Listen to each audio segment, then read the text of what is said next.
Hello friends, welcome back to my channel RCT classes. और एक बार फिर से स्वागत है आपका मेरे यूट्यूब चैनल में।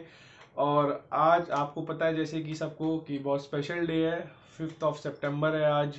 टीचर्स डे के रूप में हम इसको मनाते आए हैं और सबको पता है इसका इम्पोर्टेंस कि किस लिए हम इनका बर्थडे इस डेट को मनाते हैं। तो डॉक्टर सर्वपल्ली राधाकृष्णन जी, उनका जन्म दिवस है आज। तो उसी के उपलक्ष्य में हम लोग टीचर्स डे सेलिब्रेट करते हैं और अपने अपने गुरुओं को, जिन्होंने कभी ना कभी लाइफ के किसी ना किसी पॉइंट पे आपकी हेल्प करी होगी, जिन्होंने कुछ आपको सिखाया होगा, चाहे वो टाइम हो, चाहे वो कोई टीचर हो, चाहे कोई भी चीज़ हो।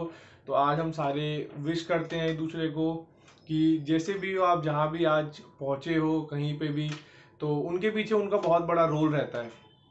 तो इसी के रिगार्डिंग एक छोटा सा एक स्टोरी मैं आपके साथ शेयर करना चाहता हूँ इस टीचर्स डे के उसमें कि बहुत समय पहले की बात होती है। एक गांव है, उस गांव में एक राजा रहता था, बहुत धनी राजा था। उसको पढ़ने लिखने का बहुत ज़्यादा शौक हुआ करता था। तो उसने अपने मंत्री परिषद को, लोगों को बोला कि, मंत्रियों को बोला कि कोई विद्वान साधु को लेके आओ जो मुझे पढ़ा सके, क्योंकि उसको पढ़ने लिखने का बहुत ज़्यादा शौक था। तो लोग मंत्री परिषद गए और उस गांव के सबसे, जिसे कहते हैं कि सबसे इंटेलिजेंट गुरु को वहाँ लेके आए, शिक्षक को लेके आए और उन्होंने उसको सिखाना शुरू करा। अब राजा को सिखाते सिखाते 1 महीना 2 महीना हो गया, लेकिन राजा को कहीं ना कहीं कुछ चीजें समझ नहीं आ रही थी। कुछ दिन के बाद उसको ये लगने लगा कि गुरु के द्वारा दी गई शिक्षा उसके तो कहीं काम आ ही नहीं रही है, वो कहीं उसको यूटिलाइज नहीं कर पा रहा है, कहीं उसका इस्तेमाल नहीं कर पा रहा है। तो अब उसने अपनी रानी से बोला कि रानी, जो गुरु मुझे सिखा रहे हैं वो मुझे समझ क्यों नहीं आ रहा है, मतलब उसका मुझे कहीं लाभ क्यों नहीं हो रहा है। और अगर मैं गुरु की शिक्षा पर संदेह करूं तो ये भी बहुत गलत होगा, उनकी विद्वानता पे अगर मैं शक करूं, संदेह करूं तो वो भी बहुत गलत होगा। तो मैं क्या करूं? तो रानी ने कहा कि आप एक काम कीजिए, आप गुरु से सीधा जाके पूछिए कि ऐसा क्यों हो रहा है, क्यों मतलब समझ नहीं आ रहा है, इतने महीने होने के बावजूद आपको उसका फल क्यों नहीं दिख रहा है। तो राजा जाता है वापस उस विद्वान साधु के पास और पूछता है कि क्षमा कीजिए, मैं आपसे एक सवाल पूछना चाहता हूँ गुरुवर, की जो भी चीज आपने मुझे अभी तक समझाई है, सिखाई है, मेरा इंटरेस्ट, मेरा सीखने की ललक रही है शुरुआत से, पर मैं समझ नहीं पा रहा हूँ, मेरे को मतलब इसका फल नहीं मिल रहा है। तो आप बुरा मत मानिएगा, मैं आपकी चीज़ों पर, आपके कला पर, उस पर शक नहीं कर रहा हूँ, बट मेरा सवाल है ये मेरे दिमाग में कि ऐसा क्यों हो रहा है।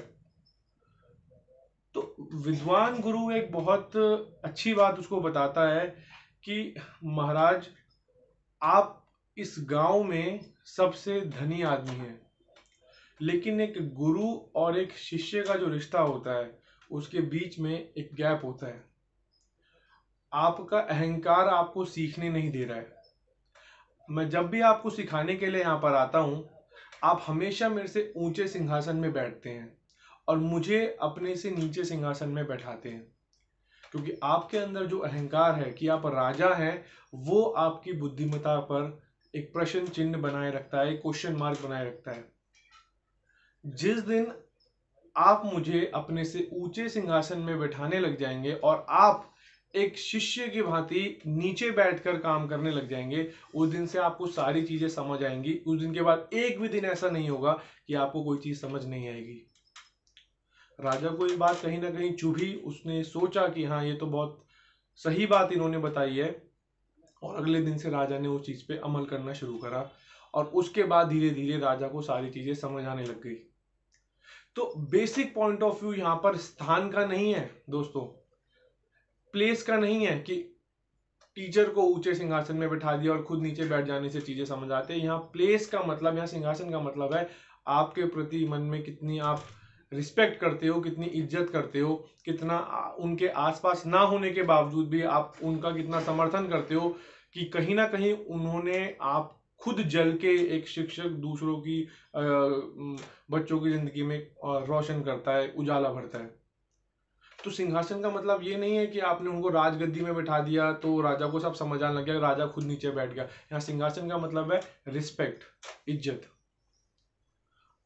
आप कितने भी धनी इंसान हो, आप कितने भी मोस्ट पावरफुल इंसान हो, लेकिन अगर आप जहां से आप विद्या लेते हैं, जहां से आप कोई चीज सीखते हैं, अगर वहां पर आप उसको रिस्पेक्ट नहीं देते हैं, उन लोगों को रिस्पेक्ट नहीं देते हैं, तो वो शिक्षा, दी हुई शिक्षा का कोई फायदा नहीं है, कोई निष्कर्ष नहीं है।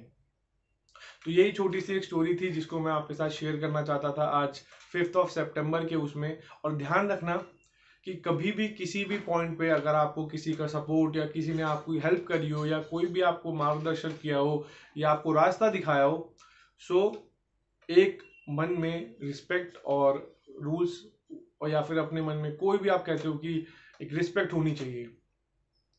जैसे हम ऑनलाइन क्लासेस में और इसमें आ गए हैं तो आपको पता ही है कि चीज़ें ड्रास्टिकली डाउन होती चली गई हैं। इसमें जो एजेड टीचर्स हैं हमारे, जिनके पास बहुत एक्सपीरियंस है, उनको काफ़ी प्रॉब्लम फेस करनी पड़ती है ऑनलाइन सेटअप करने में, ये सारी चीज़ें में। हम जैसे तो फिर भी कर लेते हैं, लेकिन उनको प्रॉब्लम होती है। तो कुछ होते हैं स्टूडेंट्स ही होते हैं जो कुछ बोल देते हैं, उल्टा सीधा कर देते हैं, बट देखा जाए at the age of 50 and 55 they are keen to try and trying to teach you.